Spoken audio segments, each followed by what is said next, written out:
So we're going on to chapter 10, and we finished.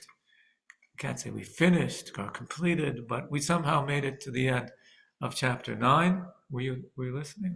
I lost it. Okay. It's not the same as in person. So in chapter 9, we finally got to that these two souls are inside a body, and they both seek embodiment. The animalistic soul, because, well, that's what it's all about, and the divine soul, because it took an oath.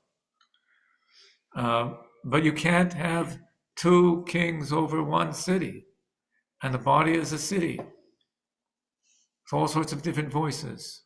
Like you probably feel there's a voice there in your stomach that doesn't want to be quiet. The voice in your kidneys, and the voice in your heart, besides the voice in your mind, and all sorts of voices.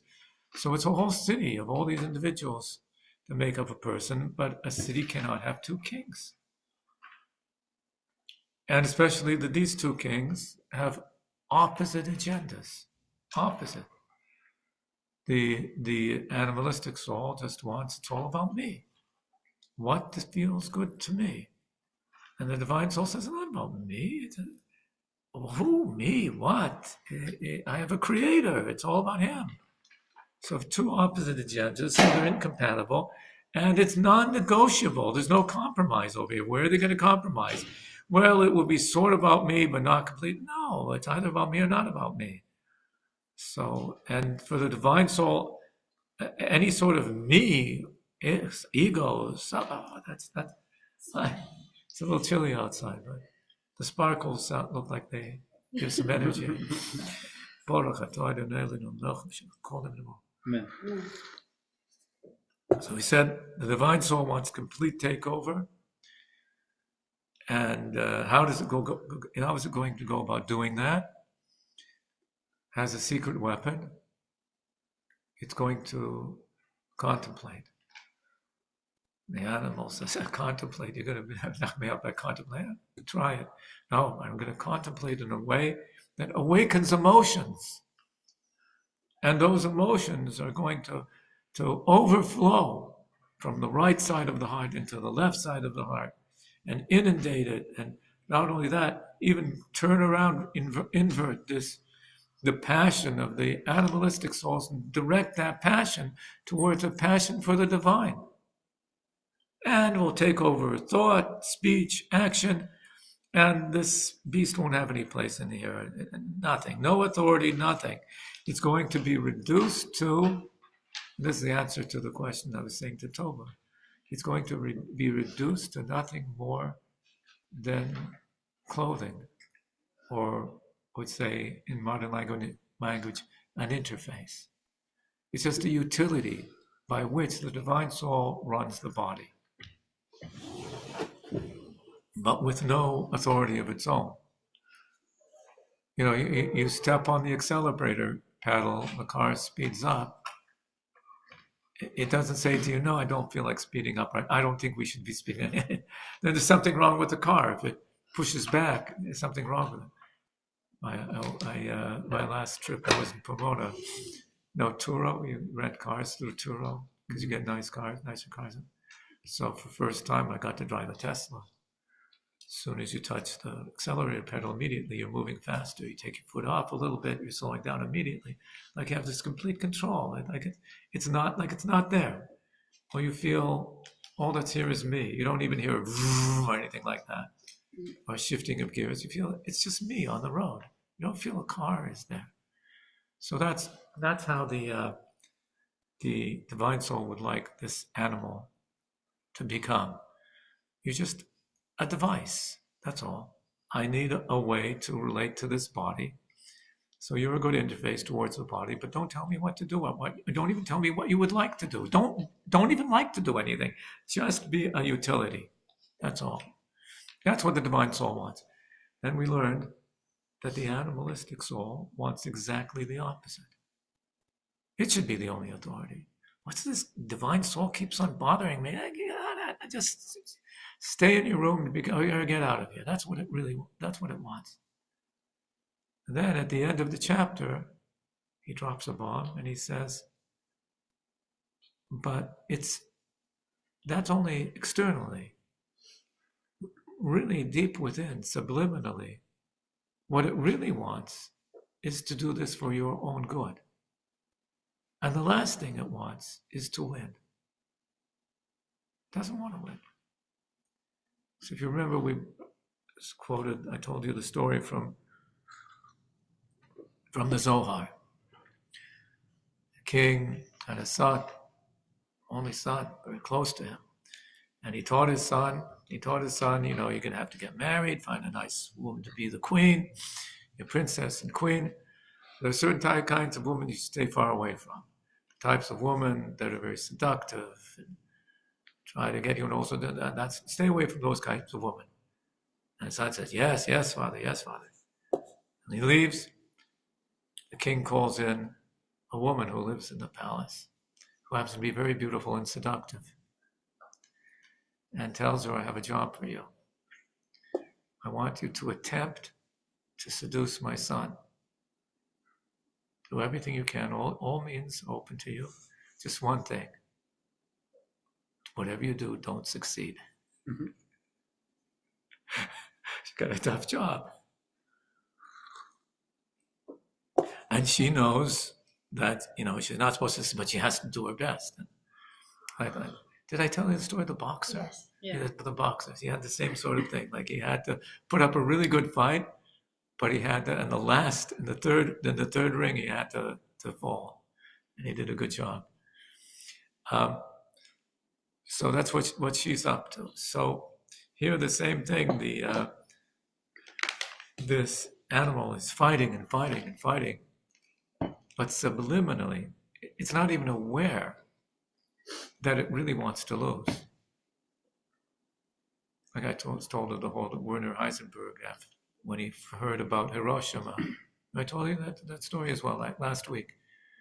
The British had captured all the German scientists near the end of the war, put them on a farm up in northern England, and tapped their conversations. So they're listening to the radio and they hear that the Americans dropped an atomic bomb on Hiroshima. And they're looking at each other like, this is our technology. This is our science. Like this is all the laboratories, all the research in this was done in Germany. What are Americans? How do Americans do this? Or what Americans?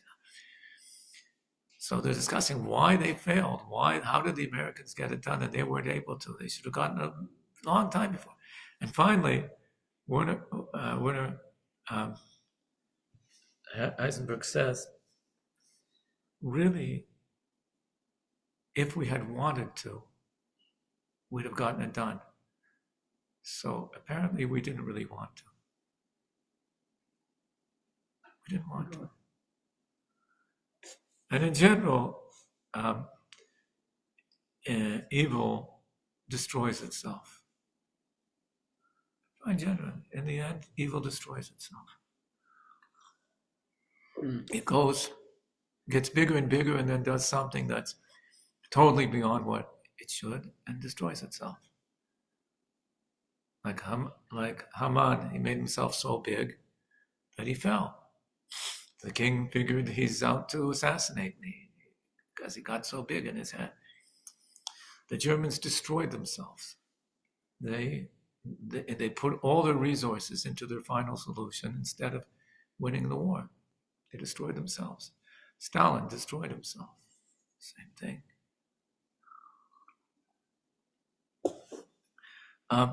Made so many enemies. Made so many enemies all around him that he couldn't survive. So that's because the evil doesn't really recognize. Like we don't really recognize why we do the things that we. Nobody knows. Why do I do the things I do? What am I chasing after? You never find that out. Maybe till your last breath, you still don't know.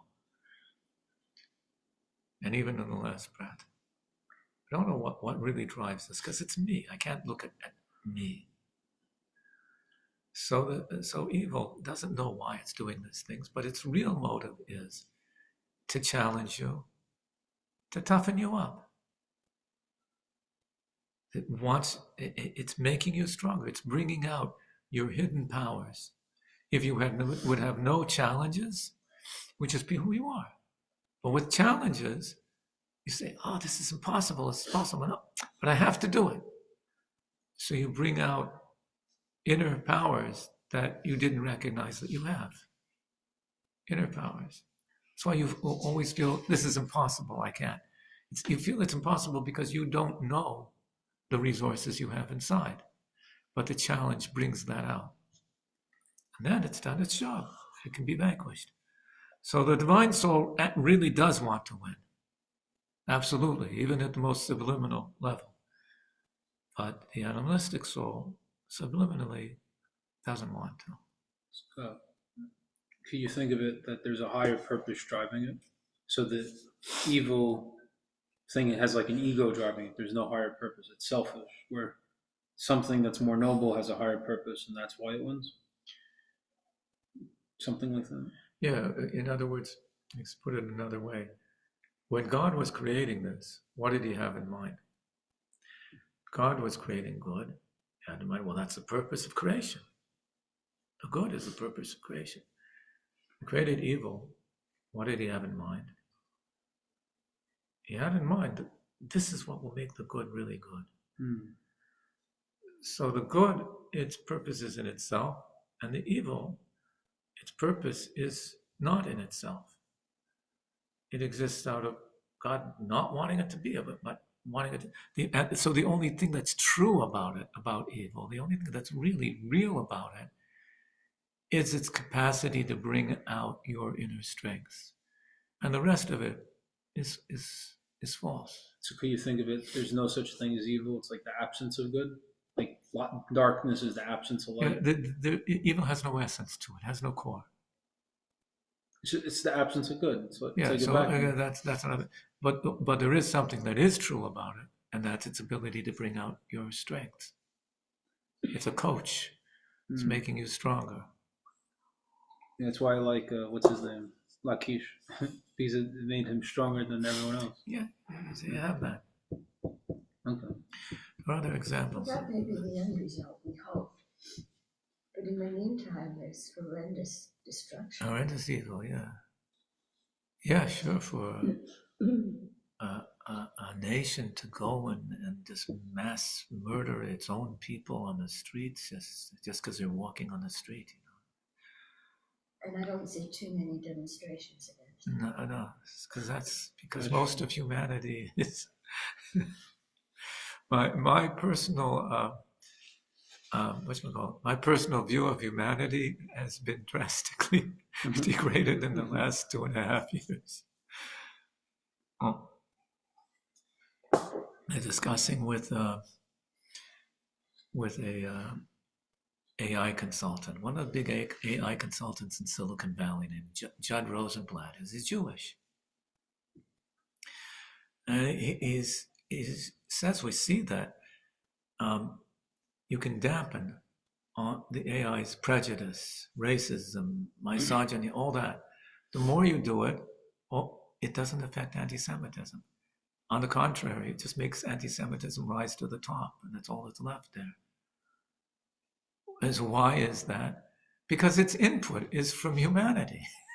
And it's the one scourge you can't remove from humanity is anti-Semitism.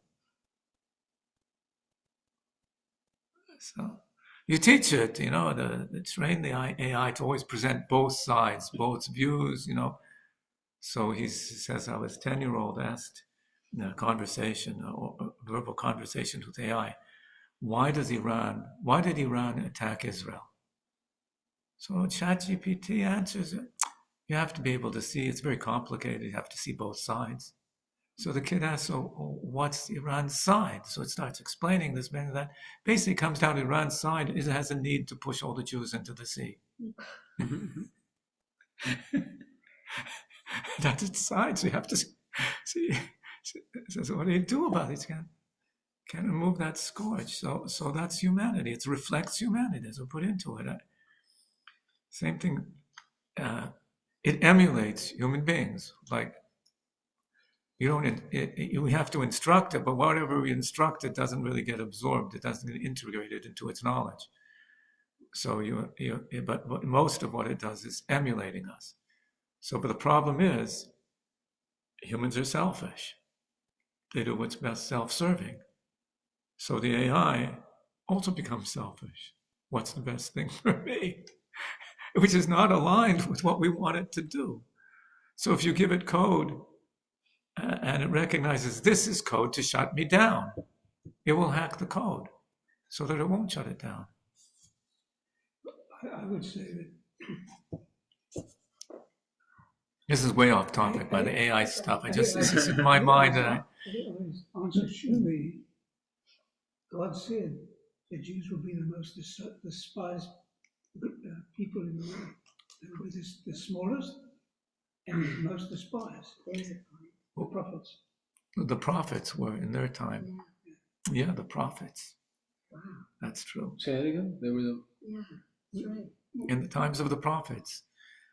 Well, the kings didn't like generally the prophets, except for King David, but these prophets were a big nuisance, the evil kings. I don't know if the people probably were, proud of their prophets. Why? Because they were good people? There were, according to the rabbis, there were times when there were tens of thousands of prophets. We only have records of a small number of them. But there were many, many, many, but they weren't prophesizing for future generations. Those are the only ones preserved. Anyways, we're getting a little bit off topic. Okay. Off topic's okay. Yeah. Sometimes. So what we were talking about is this inner battle and what it's all about, because this battle is very important because it's the defining battle. The defining battle, your status in this battle determines whether you are a Rasha or a tzaddik, are you good or bad, what kind of a tzaddik, what kind of a Rasha, it's all determined by this. Ramon, thanks for coming. It's all determined by your status in this battle, so we have to understand the battle. So remember in the first chapter, we said that there are not two, not three, but 5 different categories. There's like the Gemara says, there's a Rasha, V'tevlei, Rasha V'rolei. A Rasha who is having good life, a Rasha is having a bad life. Or as the Zohar says, it's a Rasha, the good belongs to him, or the Rasha, the bad is. And it's a Tzadik V'tevlei, Tzadik V'rolei. So these are like, there's a completely wicked person and an incompletely wicked person. And there's a complete tzaddik and an incomplete tzaddik. And then there's the Beinani, the guy in between. So when you find that there are 5 categories, we're not speaking about a one-dimensional line. And you have this end of the pole and that end of the pole and somebody in the middle, because that doesn't make 5. 5 different categories means something happens. There's some sort of transformation to go from one category to the next. Something essential had to change. So now we're going to discuss what's the essential thing that changes to make somebody a tzaddik. Well, like what's the tipping point where this person is no longer what he was before, he's no longer a beinani, now he's a tzaddik. What is it? So that's the beginning of chapter 10. You've got it there in front of you. Okay, and I've got my latest translation. I don't know that what you have in front of you, so it might be some words different. You'll let me know if there's some word that's different. Okay. Now that we understand the inner battle every person must fight, we can look more closely at what it means to succeed in this battle. There are 2 distinct stages of success, which are 2 different types of tzaddikim. When the person engaged in this war, as in Shah Adam, the person engaged in this war empowers his divine soul over his animalistic soul. And he puts up such a fight that he banishes the bad within her, eliminating it from the left ventricle of his heart. And it's, as it says, destroy the bad from within you.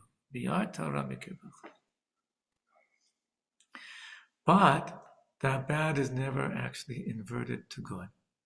Right? That was the other stage. Remember we said that all this love and passion overflows from the right side of the heart to the left side of the heart. But then another thing has to happen, because we said that this fiery love can't invert the passion of the animal soul. It can only inundate it, so it becomes negligible. But it can't invert it. For that, you need a completely different type of love. It has to go into a whole new realm that is not love like fire, it's love like water. Love like water, we said, is blissful love, type of bliss. So there's a big difference, because fiery love is consuming, and it wants more, and it's not satisfied. It's never satisfied. It's a love that's never satisfied. Blissful love is being satisfied. I have the bliss. It's there. See, and I think I described this last week. In our world, there's love, and the love is we say requited. It's gets satisfied at some point, and then it builds up again, needs to be satisfied again.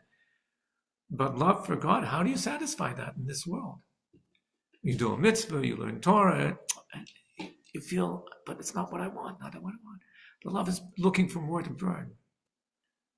But there are those who reach a level of love, which is there's a state of bliss. They're already in the world to come while they're in this world. And they're like just there with God. So that's somebody like Abraham Avinu or Moshe Rabbeinu. They're there already.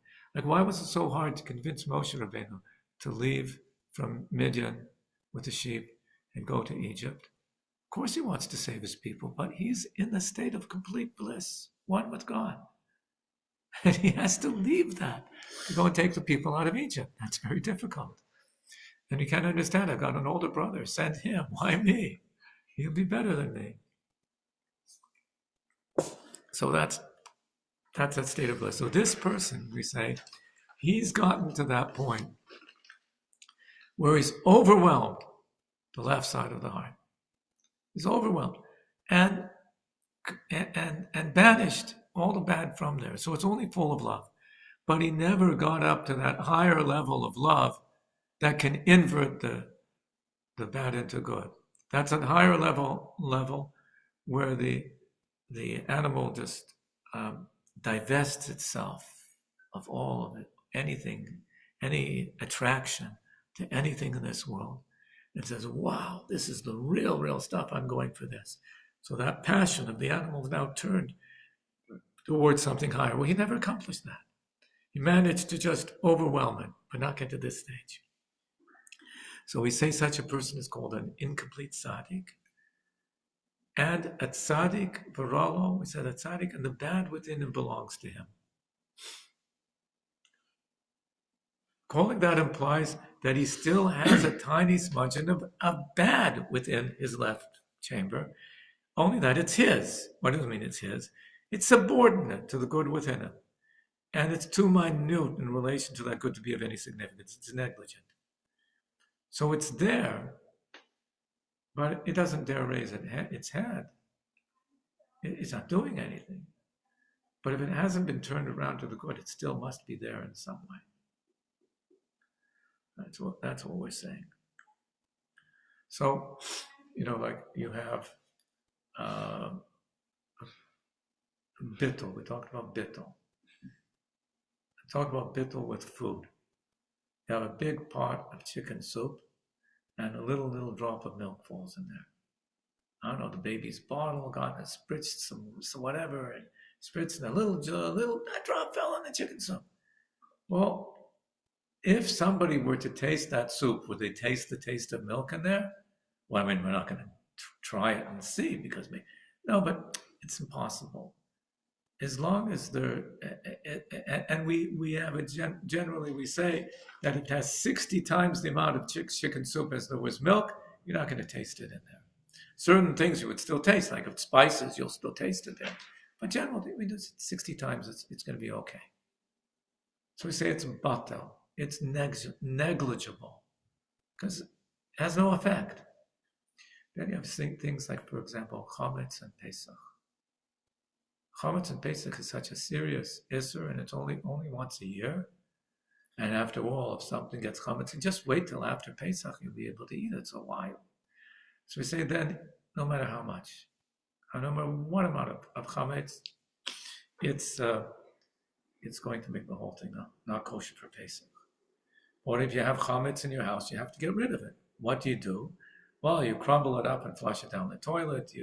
But if you burn the chametz, it's also okay. Burning it completely destroys it. So we see that there's different ways of getting rid of something. But one way of getting rid of it is by making it negligible. Actually, chametz before Pesach, right? Let's say you have chametz in your house and it's before Pesach, and it gets cooked into something, but it's only 1 part in 60. Then it became bato. It's not there. And when Pesach comes in, it remains kosher. It's only if it happens on Pesach, that doesn't work. So you see, there's different types of ways of making something negligible. It's a hard word, negligible. Who came up with that word? Anyways, rendering something ineffective and insignificant or negligible can also be called destroying it. That's my point. It's just not completely destroying it. You didn't destroy it like burning it, destroying it.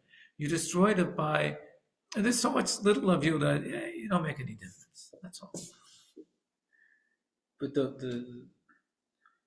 if there's evil, like the bigger picture, just like of all of us, it's the easier options to try to eliminate evil, but the more powerful thing to do is to try to turn that evil power into goodness. Right. So this type of tzaddik, he hasn't been able to accomplish the second stage, but he feels, I don't feel any bad in me, so I don't have any desire for anything of this world.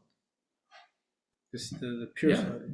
This type of tzaddik is an incomplete tzaddik, but he has no desires of anything in this world. He just, this is what God wants, so he wants me to enjoy this on Shabbos, so I'm eating and enjoying it on Shabbos, but I have a real interest in this world. No. I'm jumping the gun a little bit. So, but I have to tell a story. Sorry, so there was a certain, I can't remember who it was, a certain tzaddik who Rabbi Yitzchak Voditchev always wanted to spend a Shabbos by this tzaddik. As a friend of his. The tzaddik said, no, I can't let you come to my table. Why not? You're going to come to the table and you're going to start talking Torah and you're going to get all excited and it's going to be a big mess, So we can talk privately in the base of medrash, but I know you get so excited all the time. So no, I'm going to control myself. So, okay. So one time he lets him come some Shabbos. There were a lot of guests sitting around the table, and the shamus is serving everybody and has a tray of food, and he has 2 types of fish. So in English you say, which fish do you like? But in Yiddish, which one do you love? So he asked Rabbi Yitzchak, which type of fish do you love? Love! I only love Hashem! Sends the whole tray of fish flying. I only love Hashem! So sorry, you were going to say. I think I'm jumping this a little bit. Yeah. So I'm guessing the other tzaddiks, the complete tzaddik, and they take all the evil inclination and they use it to jumping do ahead, yeah.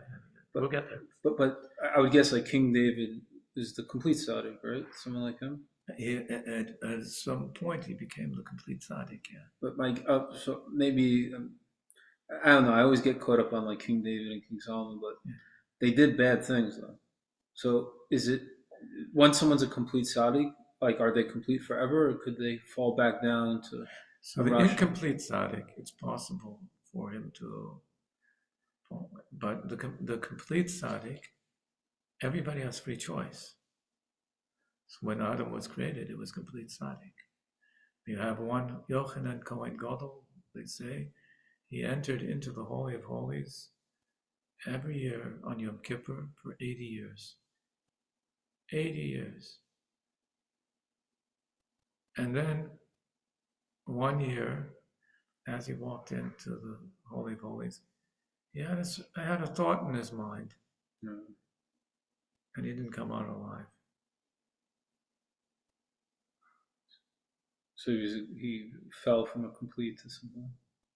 It could be some minor little thing, but for him, it was, when you're up there, it's a high place, you got to watch out. So everybody you can't take free choice away from a person. Everybody could be one little thing. But the higher you go, the more finally you are judged. Like nobody gets off the hook. Don't say, oh, he's such a tzaddik, let's let him off the hook. But no, on the contrary, every little detail counts. So I guess the question is it better to be the incomplete tzaddik, or is it better to be the complete tzaddik who might fall? Whatever you can achieve, that's what you have to achieve. You're judged according to what God knows what you're capable of. So one person, what he's capable of, looks to us like, oh, a slimy character. And God looks at that, wow, he's not sinning right now. He went 5 minutes without sinning. That's amazing, Wow, what do we know? He's the only one who knows.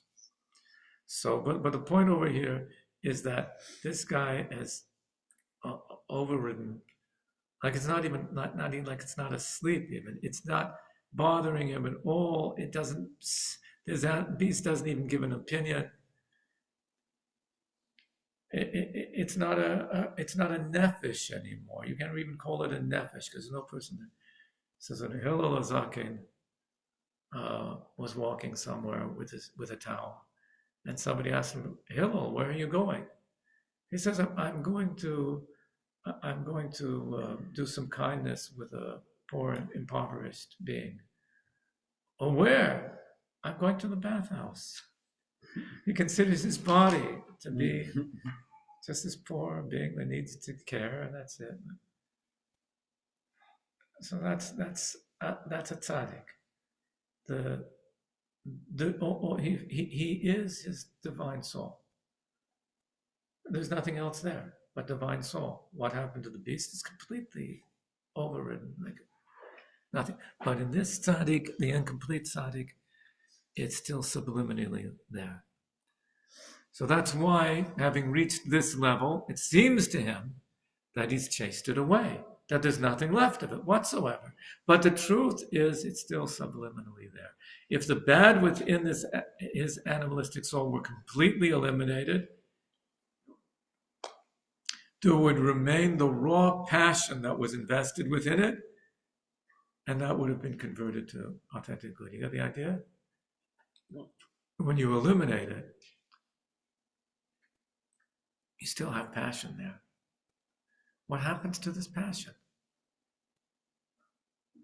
The passion has to get turned around. We're going to use that passion for the good. Because how do you run a body? What do you run a body on? You run a body on passion. That's what runs a body. The word in Hebrew here is taiva. Ra, taiva, ra, whatever it is. I talked about this before, that a living organism runs on pleasure, passion. That's what we run on. You don't look up on a monitor device and says, oh, I'm low on calories or I'm low on protein. You feel, oh, I want a nice donut. That would feel good. That's how we go on. You even breathe because it feels good to breathe. When you're swimming, you feel it would feel good to come up and get some air. That's what we run on. Pleasure. That's what we do. So that you don't destroy that. You're left with that. You're left with the raw materials of which this beast is made. What's that raw material? Passion. Now, what are you going to do with this passion? Well, you're going to have to turn it around and make it good. What if I don't? What if I just totally overwhelm it? It's still there. And which direction is going in? It's still there. And its direction, its natural inclination is towards pleasures of this world and not divine things. But he doesn't feel it because he's overwhelmed. Do you think it's the person being afraid of being taken over? It's like a little bit of cowardice. Well, that's the animal. Why he hasn't completely overwhelmed it is because he's not a complete tzaddik. What tzaddik means is love. He hasn't attained that higher level of love. His love is incomplete. That's what we mean by incomplete tzaddik. His love is incomplete. He has a fiery love, but he hasn't reached a blissful love. That's why. So that love is incomplete. Therefore, he does. Okay, he's going to explain now. Every emotion that you have has its flip side, the opposite side of it. You can't experience any emotion without experiencing the opposite of it. So they're just turning off their emotions. So there's the beginning of an explanation. For example, a person doesn't experience sadness, can't experience true happiness. Makes sense. So, what is the opposite of love? Hatred. Hatred, or even more. There's something that's even more the opposite of love and hatred. And that's disgust. The opposite of love really is to be disgusted. It's even more to be disgusted with somebody than to hate somebody. It's interesting. The sages say it's possible to live with somebody you hate, but you can't live with somebody you're disgusted with. You're repulsive. You loathe this. You can't. So if a person truly loves God 100%, they're going to loathe evil, anything that's the opposite. Loathe it. It's disgusting. I can't tolerate it. Now, there's two ways that could be. I could say, I love God. I want to be close to God. I want to be close to God. This is holding me back and not letting me be close to God. So therefore, it's horrible. Okay, is that true hatred? Is that true disgust? It's holding me back. This is what I want in my life. It's like saying, I want a job. I want to graduate law school, and this is what's holding me back from graduating law school. So I hate that. It's keeping me back from my ambitions, my aspirations. There's a problem with that. I'll tell you what the problem is. If we said, well, we can find a way that it won't hold you back from that, would you still loathe it? Right? You wouldn't, because you only loathed it because it was holding you back. That means you don't really loathe it, you loathe what it's doing to you.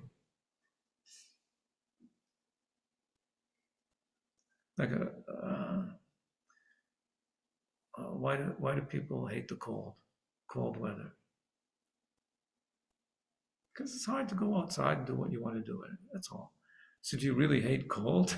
I don't know how to put it. There's a dog who comes barking at you all the time. I hate that dog. He keeps on barking at me all the time. Do you hate the dog? No, you hate the barking. If the dog wouldn't bark, it'd be okay. So there's a person who hates evil. Why does he hate evil? He hates all the pleasures of this world and everything. Why? Because I want to be close to God, and this is not letting me. Oh, so you don't hate the pleasures of this world. You hate that they're pulling you back, but not them themselves. But let's say, that's the situation with this incomplete tzaddik.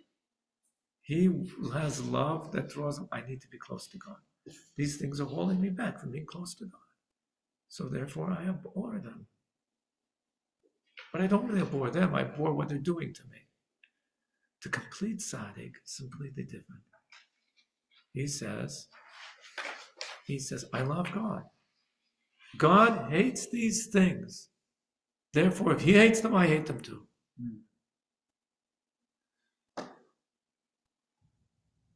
I love God. And God says, I created this world so it should know me. And there's things in this world that prevent that their whole thing about them is not knowing God. So I hate them. Oh, I hate them too. That's the complete tzaddik. So he has no room for anything bad in there at its very core. And so therefore, he is incapable of inverting that passion and bringing it to good. Wait, the complete tzaddik?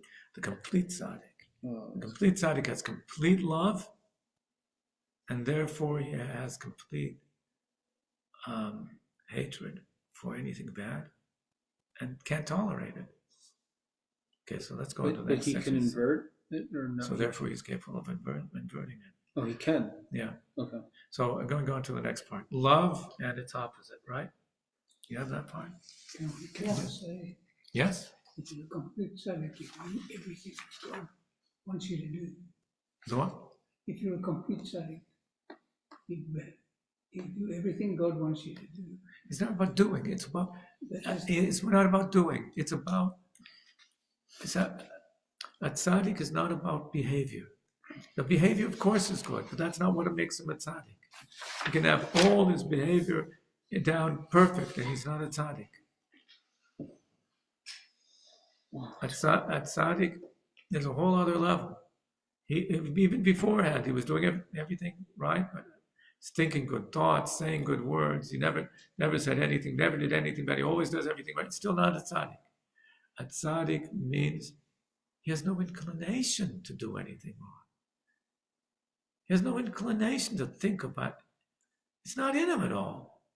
He wouldn't even imagine it. On the contrary, those things to him are revolting. In a case like that, you have no inclination. Does it mean you have given up your freedom of choice? No, that's what he asked before. No. You can't. The person always has some from freedom of choice. He could bring it back to life again. Okay, understood. But his state right now is that he doesn't have a thought of such a thing. It doesn't enter his mind. Another story. Rabbi Menachem Mendel of Kotsk. It's a great tzaddik. And he was very, very, very poor as well. Anyways, his Rebbitzin cooked all the food for Shabbos, Thursday night, and she gets up Friday morning, and it's all gone. It's all gone. So she's screaming, the food is all gone. All the Talmidim of the Kotzker come running, and the Kotzker is there, and the food is gone. The cupboards are all open, all the food is taken away. So somebody says, Rebbitzin, one of the students says, Rebbitzin, you leave the door open, you leave all the cupboards open, you don't lock up anything. There are people who are hungry, so somebody's going to walk in and steal the food. So Menachem Mendel of Kotsk hears the word steal, and he yells out, at Mount Sinai, God said, thou shalt not steal. How could anybody steal? So for him, it was an impossible. It doesn't exist. It doesn't exist. How could somebody steal? So the same thing. How can somebody have a bad thought? How can somebody say a bad word? It's not possible. It's not because I feel it's a possibility. So it's not just a matter of his behavior. It's a matter of where his heart is. His heart only knows one thing. I love God. That's it. There's no love for anything else. That's all I love. That's the tzaddik. But we say that's a huge step to go from somebody who, can go this way and go that way, but he always does everything right, to saying, no, there's no evil within him at all. Doesn't feel like doing anything. That's a huge step. So I'll clue you in. Just jumping ahead of 2 chapters, we're going to get to the Beinani. The Beinani is behaviorally perfect. As far as behavior goes, you can't tell the difference between him and the tzaddik. He says the right things, he does the right things, he even thinks all the right things. Any chance he has to learn, he's learning. Everything's fine. Okay? Just like by a tzaddik. The problem is, for him, it's a battle all the time. He's got this animal inside him which wants to do otherwise, and he has to keep on battling with it. And keep on having in mind to think the right way, think the right thoughts, so it's constantly a battle. This tzaddik, he's already won the battle. There's no battle left. He won it. He vanquished this beast. The beast won't raise its head, won't say a word, doesn't bother him in the slightest, never has an evil thought in his mind. He only loves God. The only thing is, what he hasn't done is he hasn't turned the beast around. Because for that, you need a whole other step. A completely different type of love. Of an entirely different order.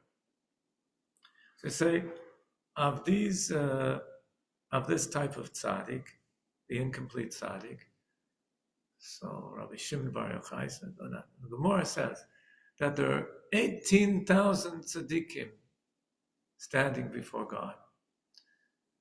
I don't think they're in every generation, but a generation could have 18,000, but that's the maximum number. So of the 18,000, not every all appear in every generation, but in each generation you need at least 36 of them. Or according to the way of understanding it, 72 of them. You need at least that amount. But the complete tzaddik, there could be as few as 2 to a generation. Have to be at least 2, but as few as 2. So like Moses and Aaron, somebody like that. So most people Rashas?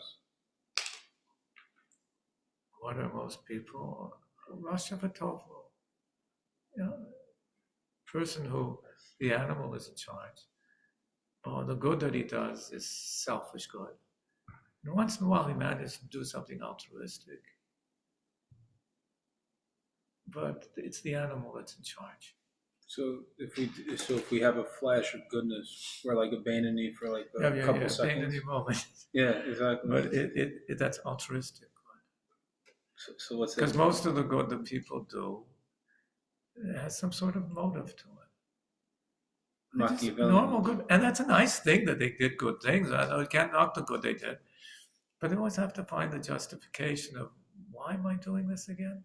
But aren't we human and like we're logical? So that's part of being human. But you want to be a Beinoni where you do good because your divine soul is in charge over here, and the divine soul just wants to do good.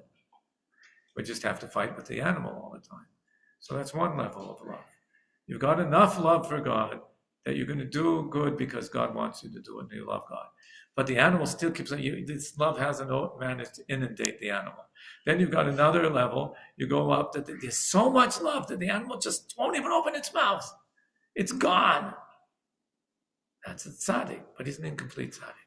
And then there's a whole new degree of love where the beast becomes a yetzer tov. And even your animal is only interested in God. Completely good. Tov lo. That's you get maybe just 2 in a generation. You could have more, but that's very, very rare. So these are all completely different categories of people, completely different categories to go from one level to the other. But if you go ahead. Sorry. Go So ahead, could I Dan. say that the Beinoni is actually a higher level than the tzaddik? In what way? Battling, not to do That he's what? It's a continual battle for him. It's continual And he battle. wins the battle. Yeah, but that's in chapter 27. We're jumping ahead. chapter 10 over here. That was a good question. Yeah. He has an advantage, you're right. It's much more exciting to watch a Beinoni than watch a tzaddik. If a spectator, God has a choice of spectator sports, the Beinoni is just so much more engaging. So much more going on over here. The tzaddik's a one-man show. It's one person fighting, doing good, and he did good again, and he did good. I remember when I was a kid, Superman was a big deal. Superman, but we were getting bored with Superman. We discovered Batman came out. And Batman, I remember telling my friend, I like Batman better because he could lose. Superman, you always know what's going to come out in the end. He's going to pull out his magic tricks. He's a Superman. Batman, he has to use his fists. He could lose. And then Batman started getting boring, so he came up with Spider-Man. So basically, Superman was the complete tzaddik, and Batman is the incomplete tzaddik, Spider-Man is struggling all the time because he doesn't really want to be good, but he has to be. So he's the Beinoni. And then they got the Hulk. The Hulk is a Russia, but he keeps on doing good things by accident. So, These guys were all created by Jews. all by Jews. You think they knew anything about Tanya? Subconsciously. They must have known that. That's funny. Okay, I've got a little more time. We're out of time, but I'll go on anyways. Let's just start this next part, which I told you most of it already, but it's love and its opposite. How do we know that this tzaddik hasn't eliminated, this is my preamble here, that this tzaddik hasn't eliminated the bad within him? He himself can't detect any signs of it. Who says he hasn't been converted to good? And even if not, why can't it be eliminated without converting it to good? The answer is that the true meaning of a tzaddik, that which determines whether he is incomplete or complete, is his love for God. If that love is not the ultimate love, then he must still have some connection to the bad. If, however, it's the ultimate love, not only it will eliminate the bad, but also turn its driving force around to good. And the evidence for that love will be in what drives him to serve God. So here's how it works. Let's look at the higher level tzaddik, the complete tzaddik. His bad has been inverted to good. So he's called a tzaddik, and good is his, meaning he has only good in him. So how did he accomplish this? By absolute rejection of the filthy garments in which his bad animalistic passions were invested. So what are these filthy garments? Meaning he utterly loathes worldly pleasures. He loathes indulgence in such human pleasures when it is only to satisfy the cravings of the body, not for the service of God. Those kind of human pleasures are the filthy garments of the animalistic soul, and by loathing them, he divests himself of them. So think of it as this. You're born a little child, and you feel, something I want. I want a nurse, I want to poop, whatever it is. And from that point on, what drives you is your search for what will feel good and avoiding what will feel bad. And slowly over life, you build up a repertoire. You find that there are candies and there are birthday parties where everybody worships you for a whole party. And you find there's, things that you don't like. I don't know, like school, teachers, Well, so you find things you like, you build up a repertoire. So those are your investments in the world. Your investments are of these pleasures you found in the world, which are your clothing, and they're filthy clothing. Why are they filthy clothing? They're filthy clothing because when you want to grow up, you have to let go of them. And you can't grow up without letting go of them. They're not the type of clothing you can keep for life. No. So those are what we call, it's actually borrowed from prophecy of the prophet Zechariah. Zechariah lived at the time when they were coming back to Israel from Babel. And he prophesied that we're going to build a second temple. And he says, I saw Yehoshua Kohen Gadol. So even though they didn't have a temple, they had a Kohen Gadol, but he had no temple. He said, I saw Yehoshua Kohen Gadol. And he was standing before a throne. And on the throne was an angel. And the angel looked at Yehoshua, Kohen Gadol, and said, remove the filthy clothes from him. And these angels come and remove his filthy clothes. And then they put on him beautiful priestly robes. And what he means by that is we're going to build a new temple, and he's going to be the Kohen Gadol in there. What are the filthy robes? So they went, what are these filthy robes? So the rabbis say that Yeshua's sons had married women that Kohanim, they're Jewish women, but Kohanim shouldn't marry such women. So because of that, he has filthy clothes. He's got to get rid of that. Well, so whatever it means some sort of attachment to this world that prevents you from growing. So anytime a person wants to spiritually grow, there has to be something you have to let go of. You can never grow without letting go of something, without losing something. Somebody once told me, when you lose something, it's a sign you're going to grow. So, I don't know where he got it from, but it always seems to work. It always seems to work. That's why if I lose something, I always make sure to buy something to replace it that's better. Okay, but if you say, it's after Yom Kippur, I feel I have to grow. Now I have to be on a spiritual journey. There's something you have to let go of. You can't hold on to all your past habits and all your past preferences and all these things you invested in this world and grow. You have to let go of something. So that's always. But now we get to the ultimate level. The ultimate level, like Yeshua going Bala. The person is going from being an incomplete tzaddik to a complete tzaddik. What does he have to let go of? He has to entirely let go of this world altogether. He has no investment in this world at all. The only things he wants from this world is something that helps him to serve God. But if it doesn't, there's no interest in this whatsoever.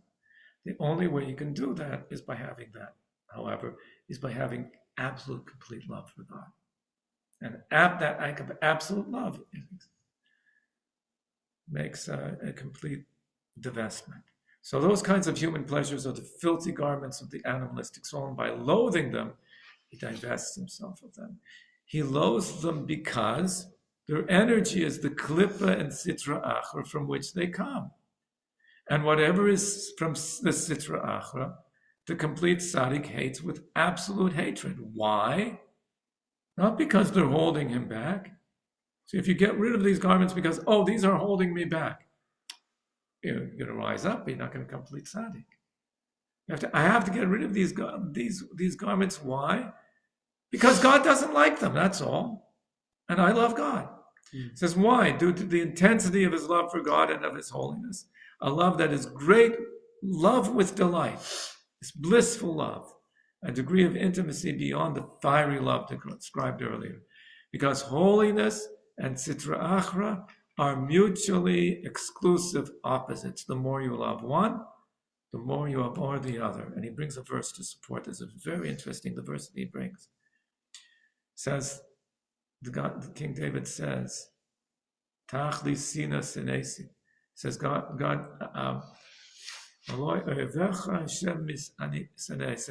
says to God, do I not despise those who hate you? With absolute hatred I despise them. They have become my enemies. Search me and know my heart. Like, know my heart, know if there's any bad in me. So what does King David mean by search me and know my heart? What's he saying? By search me and know. What does he expect God to find inside his heart? Think of it. He's saying, I despise them with absolute hatred because they're your enemies. Right? They're wicked people, therefore they're your enemies, therefore I despise them. Search me and know my heart. What is he asking God to find inside his heart? His evil inclination. What? His evil inclination. He's saying that I despise all those who hate you with an absolute hatred. Search me and know my heart. So he knows in his heart there's no Yetzer Hara. He turned the animal soul to a godly soul. So what will God find inside his heart? Only love. But you can't say he's going to find in King David's heart hatred. Well, he's finding hatred, but in a positive way. It's like hatred for eating pork. That's a good thing, right? So hatred is not really an emotion. Hatred is a sign of love. Wherever there's hatred, it's just a symptom of love. If a person loves himself, he hates everybody else. And if he loves the power that he has, he hates anybody who takes up any space. If he loves money, he hates anybody who might take money away from him. So the hatred is not the real emotion, it's the love that is. So if he hates evil, well, because he loves God, he loves goodness. So hates the absence of love. Yeah, the absence of the opposite of love. Got it. So, and according to the degree of love for God, so is the degree of hatred for the Sitra Achra. An absolute disgust for bad, because disgust is the flip side of love, as is hatred. So now we're going to get to next week how he becomes a complete tzaddik. What does it mean to be a complete tzaddik? And which is good to know, because So one day you here, might find yourself. in the last sentence, you are comparing disgust and hatred. Yeah, I'm saying it's the flip side of it. But Disgust it's not what's in the person's heart. But earlier you said there's a difference between disgust and hatred. But he ends up with talking about disgust, because disgust is really the absolute extreme. And in other words, absolute hatred is disgust. I think that's what it means. He says, Yeah, see the Hebrew now. yeah, Hamiyas barabata. Miyas.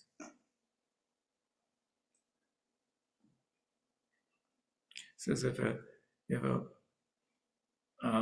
woman comes to the bed den and says she wants a get from her husband, ask her why. I really don't like him. No, I don't know why I married him. I don't like him. Then they try to work things out. But if she says, I'm disgusted with him, Absence of love.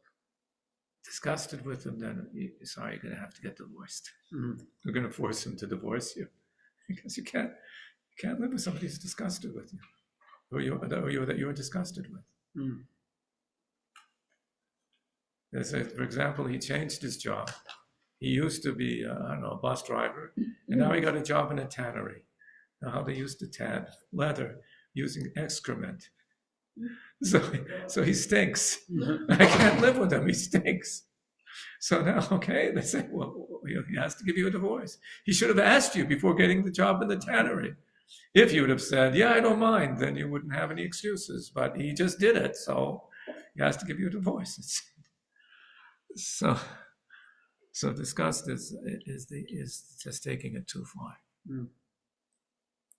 Okay, but we're going to get into some really neat stuff coming up when we talk about what this complete tzaddik is and how he does things, what drives him. It gets very fascinating. And then we can understand, after that, we can understand the opposite, what the Russia is.